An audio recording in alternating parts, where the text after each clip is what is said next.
베드로전서 3장 1절에서 17절 오늘 말씀입니다. 제가 1절을 읽고 다음 2절을 교독하도록 하겠습니다. 제가 먼저 읽겠습니다. 아내된 이 여러분, 이와 같이 여러분은 자기 남편에게 순복하십시오. 그리하면 비록 말씀에 복종하지 않는 남편일지라도 말을 하지 않고도 아내 여러분의 행실로 말미암아 구원을 얻게 될 것입니다. 그들이 여러분의 경건하고 순결한 행실을 보고 그렇게 될 것입니다. 여러분은 머리를 꾸미며 금붙이를 달거나 옷을 차려 입거나 하여 거치장을 하지 말고 썩지 않는 온유하고 정숙한 마음으로 속사람을 단장하도록 하십시오. 그것이 하나님께서 보시기에 값진 것입니다. 전에 하나님께 소망을 두고 살던 거룩한 여자들도 이와 같이 자기를 단장하고 자기 남편에게 순복하였습니다. 사라가 아브라함을 주인이라고 부르면서 그에게 순종하던 것과 같습니다. 여러분은 선을 행하고 아무리 무서운 일도 두려워하지 않으니 사라의 딸이 된 것입니다. 남편이 된 이 여러분, 같이 읽겠습니다. 이와 같이 여러분도 아내가 여성으로서 자기보다 연약한 그리심을 이해하고 함께 살아야 합니다. 그리고 생명의 은혜를 함께 상속받을 사람으로 알고 존중하십시오. 그리해야 여러분의 기도가 막히지 않을 것입니다. 아멘. 우리가 하나님이 온 세상을 창조하시고 다스리시는 분인 것을 알고 또한 성경이 그런 하나님께서 우리에게 남겨주신 말씀인 것을 알지만 그 말씀을 그대로 믿고 이리저리 부딪히는 삶 속에서 알맞게 적용하는 것은 많이 힘든다는 것을 우리는 또한 알고 있습니다.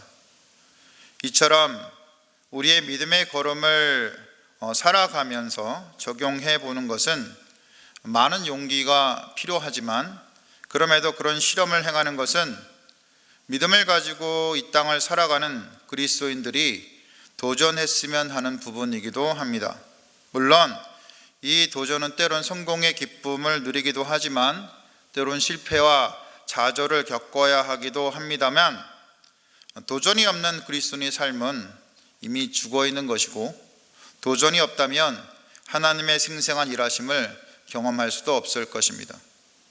이 도전은 여러 가지에서 행할 수 있는데 특히 자신이 가진 권리는 포기하고 가장 낮은 겸손한 자리에 서는 것, 또한 인간관계에서 나와 반대편에 서는 사람들을 주님 안에서 정중히 대하고 또한 공평하게 대하는 것도 그 도전 중에 하나라고 할 것입니다. 이 도전이 소중한 것은 이를 행하기 위해서 우리 삶의 주인이 하나님인 것을 먼저 인정해야 하기 때문입니다. 하나님의 인정을 우리가 하나님을 인정하지 않으면 우리의 자기 중심적인 습성상 나 중심의 결정을 먼저 하고 그것을 행하는 것을 당연하게 여길 수밖에 없기 때문입니다. 하나님이 우리 삶의 결국을 인도하시는 분인 것을 인정하지 않으면 내가 행하는 겸손이, 내가 행하는 자신을 죽이는 행동이 너무도 손해가 나는 것처럼 여겨지고 또 따를 수 없는 것이 저희들의 현실이기 때문이죠. 그런데 이런 권리 포기와 겸손은 예수님의 삶을 따르는 것입니다. 하나님께서 그것을 지켜보신다면 그것을 통해서 우리는 더 깊은 주님과의 관계로 들어갈 수 있는 것입니다. 사실 권리 포기는 경건을 향해 가는 비밀의 열쇠라고 할 것입니다. 하지만 이런 자리로 가는 것은 그리 쉬운 일이 아닙니다. 더구나 내가 아닌 옆 사람에게 자신의 권리를 포기하도록 유도하는 것은 별로 바람직한 일은 아니라고 할 것입니다. 사실 저는 제 아내가 어머니를 모시면서 힘든다는 표현을 할 때 그저 아내를 위로하는 것만 했습니다. 그런데 지금 생각해 보니 제가 당시 아내에게 권리 포기를 강요하였고 그것이 아내에게 쌓였던 것을 알게 되었습니다. 내 믿음으로 아내가 부부관계를 잘 이겨내기를 기도했지만 그것은 제 믿음이었지 아내의 믿음이 아니었던 거죠. 얼마 전 딸아이가 아내와 있을 때 펑펑 울었다는 소리를 들었습니다. 왜 울었는지 들어보니까 제가 딸아이가 어렸을 때, 한참 어렸을 때입니다. 자기보다 더 어린아이에게 뭔가 소중한 것을 양보하라고 제가 요구했다는 겁니다. 딸아이는 그것을 기억하고 펑펑 울었던 거죠. 이처럼 애나 어른이나 권리포기는 쉬운 것이 아닌 것입니다. 그러니 비록 내 가족이라 할지라도 자기가 아니면 쉽게 요구해서는 안 될 것이죠. 그럼에도 권리포기는 그리스도를 따르는 길입니다. 한 여집사님의 간증입니다. 남편 집사님이 술과 유흥에 빠져 외도를 할 때 남편의 바람을 멈추게 해달라고 요란하게 기도했지만 자신의 뜻대로 되지 않는 남편과 아이들을 감정적으로 마구 대했다는 겁니다. 이후 남편이 부도를 맞고 자신 또한 병이 든 후에 공동체에서 회개를 했는데 지금은 물질 질병의 고난이 있지만 주님이 주신 힘으로 믿음과 인내로 주님의 구원의 때를 기다리는 삶을 살아가고 있다고 합니다. 이번의 간증에서 우리가 알 수 있는 것은 영적으로 요란함이 아닌 그저 겸손한 권리포기의 자세를 통해서 하나님의 인재를 누리고 어려움을 견딜 힘을 얻는다는 사실입니다. 이런 사람이 그리스도를 닮은 삶을 사는 사람인 것이고 또한 다른 사람을 변화시키는 영적인 힘을 가진 삶을 살아내는 사람이라는 것입니다. 오늘 보면 1절에서 사도 베드로는 아내에게 이렇게 말합니다. 아내된 여러분, 남편에게 순종하세요. 그러면 비록 말씀에 복종하지 않는 믿음 없는 남편일지라도 말이 아닌 여러분의 행실로 구원을 얻게 될 것입니다.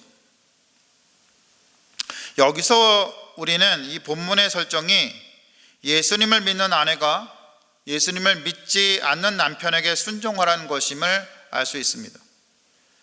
이 글이 쓰여진 시기가 로마 시대임을 우리는 기억해야 합니다. 베드로 사도 역시 당시 사회에서 아내는 남편의 신앙을 따라야 했고 남편이 섬기는 신 외에 다른 신을 섬기는 것을 하지 못했다는 것을 알았을 것입니다. 남편은 아내가 그리스도 섬기는 것을 당시 사회에서 통용되는 가정의 이상을 침해하는 것으로 여길 수 있었고 국가에 대한 반역을 행하는 것으로도 여길 수 있었을 것입니다. 베드로 사도는 이런 당시의 로마 사회 상황에서 예수를 믿는 아내가 믿지 않는 남편에게 복종하고 또 말을 하지 않고 행동으로 남편을 구원시킬 것이라고 말하는 것입니다. 사실 말이 안 되는 요구죠. 사람의 상식으로는 도저히 이루어질 것 같지 않은 것을 글로 적었고 소망하게 하고 또 아내의 믿음의 결단을 요구합니다.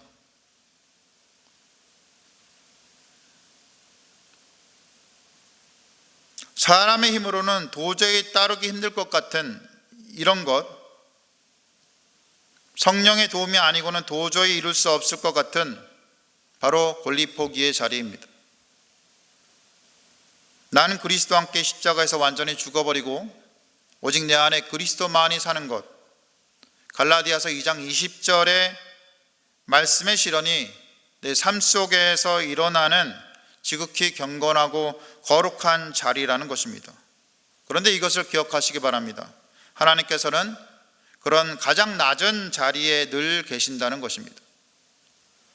그 자리는 주님과 동행하는 자리라는 것이죠.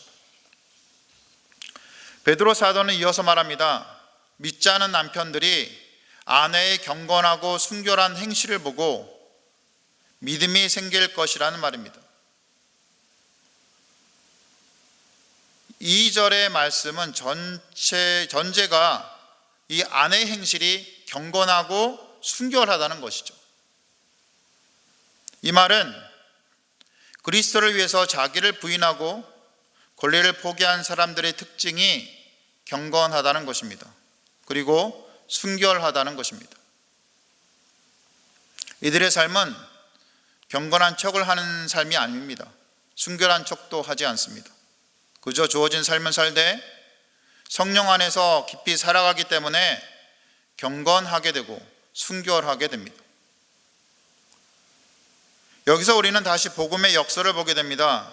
당시 아무 힘도 권리도 없었던 아내에게 영적이고 도덕적인 변화의 흐름을 가져오는 주체적 역할을 베드로가 행할 것을 요구한다는 것입니다. 그 가정의 남편이 아니라 아내로부터 복음이 흘러간다는 것입니다. 또한 그 복음이 아내의 억울한 순종으로부터 이루어지니 사실 자발적인 약함을 택하시며 악을 악으로 갚지 않고 오히려 강함의 길로 가신 예수님의 발자취를 아내들이 따른다고 할 것입니다. 그런 성령 안에서 순결의 삶을 사는 여성들은 자신의 염원을 가장 검소하게 꾸밀 것이고 마음으로는 온유하고 정숙한 마음을 단장하는 사람일 것입니다. 마음의 헬라어는 카르디아인데 이것은 한 개인이 가지고 있는 진정한 성품의 근원을 말합니다. 그리고 마음의 내적 태도를 말하는 거죠. 누가복음 10장에 나오는 마르다처럼 분주한 삶을 사는 사람이 아니고 마리아처럼 주님의 말씀 앞에 서는 것을 즐거워하는 사람입니다. 이런 삶이 하나님 보시기에 값진 삶이며 또한 그런 좋은 것을 결코 빼앗기지 않을 삶인 것입니다. 이들이 하는 순종은 담백하고 정중한 것이고 굽실대지 않고 줏대 없이 쩔쩔매는 순종이 아닙니다. 아내가 남편에게 정조와 순결, 헌신을 약속하는 것입니다. 남편의 의견을 고집스럽게 반대하지는 않지만 오히려 헌신적으로 협조하고 차분하게 남편의 말을 따르고 행하는 순종인 것입니다. 본문 6절을 읽으며 우리는 사라가 아브라함에게 주라고 부르며 순종했던 것을 알 수 있습니다. 그리고 이렇게 생각할 수 있겠죠. 아니, 사라는 믿음의 조상하고 결혼했잖아. 만약 내 남편이 아브라함 같은 성자라면 나도 기꺼이 순종할 수 있어. 그렇게도 생각하십니까? 네. 그래서 여러분, 사라가 무엇을 순종했는지 같이 한번 생각해 볼 필요가 있습니다. 먼저 사라의 남편은요, 하나님으로부터 낯선 땅으로 이주하라는 지시를 환상으로 받았다고 주장하면서 모든 재산을 팔고 모든 재산을 이끌고 가나안 땅으로 떠났던 사람입니다. 사라의 입장이라면 순종이 쉽겠습니까? 사라의 남편은 애굽에서 바로가 사라를 취하려고 했을 때 사라에게 자기가 살겠다고 누이행세하라고 시켰죠. 그 말을 쉽게 따를 수 있겠습니까? 또한 사라의 남편은 조카 롯에게 주변 땅에서 가장 좋은 땅을 가지라고 했고 자기는 나쁜 땅을 가지라고 했죠. 그런 남편에게 순종하시겠습니까? 사라의 남편은 그랄 왕 아비멜렉이 자신을 아내로 취하려고 했을 때 또다시 자기한테 누이행세하라고 했죠. 순종이 쉽지 않았을 겁니다. 사라 남편은 하나님이 이삭을 제물로 바치려고 했을 때 아들을 잡고자 자기 몰래 아들을 데리고 새벽에 떠났죠. 그런 남편을 이해하고 따르겠습니까?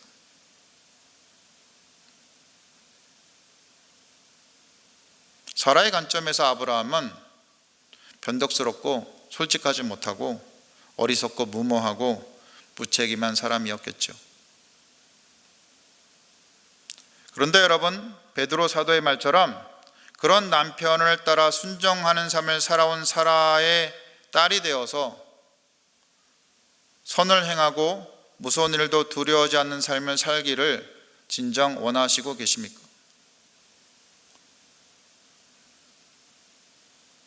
사실 이 설교를 들으시는 대부분의 분들이 남편분들과 같이 신앙생활을 하실 것이라고 믿습니다. 특히 여성분 같은 경우에는. 그러니 쉽게 다시 말할 수 있을 것인데 남편분들이 돈을 많이 버시면 때로는 외도도 하시고 때로는 다른 문제가 생기기 쉽죠. 말씀을 따라 산다는 분들의 경우 말도 안 되는 것을 꿈꾸며 믿음으로 하겠다고 설칠 때가 있죠. 제가 그랬습니다. 제 아내의 경우는 후자 때문에 무척 고생했고 지금도 하고 있을 겁니다. 그런데 이런 남편들을 인정해주고 지지해주고 순종해주는 것이 말처럼 쉬운 것이 아니라는 것이죠. 하나님께서 먹을 것을 채워주심을 알지만 때론 우리가 손가락 빨개도 내버려 두시는 것이 하나님인 것을 알기 때문에 우리가 이런 순종을 하는 것은 쉬운 것이 아닙니다. 그럼에도 성경은 아내 되시는 자매들에게 성령 안에서 깊이 온유함과 화평함을 누리며 말도 안 되는 남편의 의견을 주님 안에서 지지해주고 따라주라고 말하고 있는 것입니다. 이것이 왜 가능하냐면 아내분들이 하나님 안에 소망을 두었기 때문일 것입니다. 더해야 남편분들은 아내가 육체적으로 자기보다 연약한 존재임을 잊지 말고 그들을 이해하고 함께 살며 생명의 은혜를 함께 상속받을 사람으로 존중하라는 것입니다. 남편들은 아내들을 존중하되 영원한 나라가 임할 때 같이 그 나라를 상속받을 것을 잊지 말라는 것입니다. 누가 앞서고 뒤서는 것이 아니라 같은 자리에 있다는 것이죠. 여기서 우리는 남편들이 아내와 함께 살라는 베드로의 주장을 보게 됩니다. 남편들은 아내들과 친밀한 관계를 유지하되 정신적, 정서적, 육체적, 영적으로 함께 거하라는 것입니다. 아내를 알되 피상적으로 알지 말고 아내를 이해하고 존중하며 아내가 무엇을 원하는지 근심과 걱정을 어떤 것을 하고 있는지 교감하며 알라는 것입니다. 남편들은 참 쉽지 않습니다. 근데 주로 많이 대화를 하지 않기 때문이죠. 그래서 남편들은 이런 아내와 더불어 친밀한 관계를 유지할 수 있도록 영적으로 육체적으로 평안을 누리고 하나님과의 관계를 유지할 수 있도록 그렇게 아내와의 관계에 신경을 쓰라는 것입니다. 성경은 이거를 하지 않으면 기도가 막힌다고 얘기하고 있습니다. 즉 하나님과의 관계가 끊어진다는 것이죠. 어째서 아내와의 관계 가운데 있지 않으면 하나님과의 관계가 끊어지느냐? 가정이 하나님께서 주신 교회이기 때문입니다. 거기에서 하나님과 깊이 만나고 또 아내와의 관계를 통해서 모든 습관적 음행을 벗어버리는 것이 하나님과의 깊은 관계 가운데 놓일 수 있는 그런 방법이라는 것이죠. 신학자 맨네스는 이렇게 말합니다. 나는 아내가 자기 남편에게 순종한다는 것을 믿지만 남편이 순종할 요구할 권리가 있다고 믿지는 않는다. 사실 나도 그런 대접을 받을 만한 가치가 없을 때에는 아내가 순종하지 않는다는 것을 안다. 내가 남편으로 지는 책임은 그럴 가치가 있는 사람이 되는 것이다. 남편 여러분께 묻습니다. 남편 여러분, 아내가 순종할 가치가 있는 사람이 되셨다고 스스로 생각하십니까? 그리고 아내 여러분, 그럼에도 불구하고 성령 안에서 온유하고 순결하고 겸손하게 남편을 따를 준비가 되어 있으십니까? 솔직히 많은 남편들이 아내를 이해하고 존중하고 친밀한 관계를 가시는 것을 힘들어합니다. 왜냐하면 밖에서 부딪히는 세상이 만만치 않고 또 그거 경쟁해서 이기고 출세라도 하기 위해서 노력하다 보면 시간도 없고 또 자기 흥미를 만족시키고 또 자아를 실현하는 일에 빠지다 보면 스케줄이 가득 차고 그게 사실이기 때문입니다. 물론 아내 역시 남편들을 따르고 존중하는데 어려움을 겪습니다. 성경이 말하는 부부관계를 만들어가기가 쉽지 않다는 것입니다. 이를 위해서 남편과 아내는 배우자로서 서로의 역할을 떠올리는 것이 매우 중요합니다. 서로를 이해하기 위해서 서로의 장점도 생각해보고 서로의 바꾸기 원하는 것도 생각하면서 서로 얘기도 하고 나누는 것이 부부관계를 위해서 아주 좋은 일이라고 생각합니다. 하나하나 하나님 가운데에서 서로를 이해하고 만들어가는 관계를 가져가는 거죠. 말씀을 정리합니다. 남편과 아내는 하나님께서 정해주신 한 몸입니다. 아무것도 아닌 것 같지만 하나님께서 정해주신 것이니 다른 대안이 있는 듯 살아가지 마시고 하나님께서 주신 소중한 배우자를 성령 안에서 이해하고 존중하고 따르는 자들이 되시기 바랍니다. 이런 삶을 겸손히 행하고 온유하고 순결한 삶을 사는 것, 서로 포용하고 아끼는 삶을 사는 것이 무엇보다 하나님께서 기뻐하시는 경건한 영성을 추구하는 삶을 살아가는 것일 것을 우리는 알아야 한다는 것입니다. 이것을 잊지 마시고 평범한 우리의 삶에서 가정과 부부의 관계에서 깊은 성령님의 임재와 영성을 추구하는 삶을 사시는 여러분들이 다 되시기를 주님의 이름으로 축원합니다. 오늘 말씀을 기억하면서 기도하겠습니다. 주님 안에서 자신의 권리를 포기하며 예수님을 따르는 삶을 사는 것을 잊지 마시고 또한 평범한 우리의 삶에서 가정과 부부의 관계에서 깊은 성령님의 임재와 영성을 추구하는 삶을 사시는 여러분이 다 되시기를 바랍니다. 두 번째, 다음 세대를 위해서 기도해 주십시오. 우리 자식들, 손주들도 있지만 우리 주변에 있는 아이들 모두가 한국교회의 미래입니다. 그들에게서 한국교회의 미래를 보시기 바랍니다. 그들을 위해서 기도하고 그들이 잘 자라는 것을 기뻐해 주시기 바랍니다. 마지막으로 지금 비록 어려운 시기이지만 교회가 성령 안에서 바르게 복음을 선포하도록 예배가 세워지도록 목장이 세워지도록 그리고 학교와 교회가 코로나로부터 안전할 수 있도록 기도해 주시고요. 곧 새벽 이슬 청년이 수련회를 합니다. 같이 기도하신 이후에 개인 기도하시면 되겠습니다. 기도하시겠습니다.